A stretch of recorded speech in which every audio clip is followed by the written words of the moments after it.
1 মাস আগে স্বামীকে ডিভোর্স দিয়ে ছোট ছেলে ইমতিয়াজকে নিয়ে আমিরের সঙ্গে রাজধানী ঢাকার কেরানীগঞ্জের একটি বাসায় বসবাস শুরু করেন শারমিন। স্বজনদের অভিযোগ, পরকীয়ার জেরে 2.5 বছরের শিশুকে পিটিয়ে ও শ্বাসরোধে হত্যার পর শিশুটির লাশ গ্রামের বাড়িতে নিয়ে আসা হয়েছে। সোমবার রাত 1টার দিকে ইমতিয়াজের মরদেহ দাফনের জন্য মাদারীপুর নিয়ে আসেন তিনি। এরপর শুরু হয় হট্টগোল।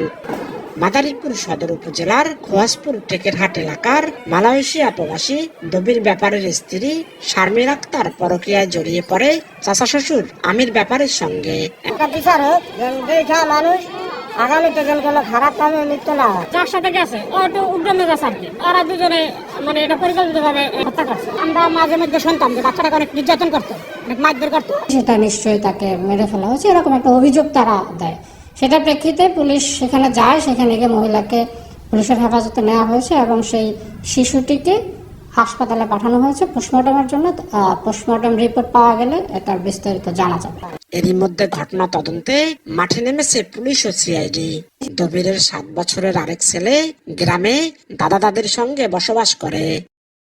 শিশু ইমতিয়াজের বাবা দবির 2 বছর আগে দেশে এসে আবারও মালয়েশিয়া চলে যান।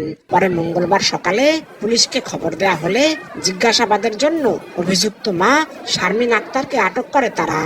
পরকীয়ার বলি হলো 2.5 বছরের শিশু ইমতিয়াজ। এই ঘটনার দৃষ্টান্তমূলক শাস্তির দাবি করেছেন স্বজন ও এলাকাবাসী।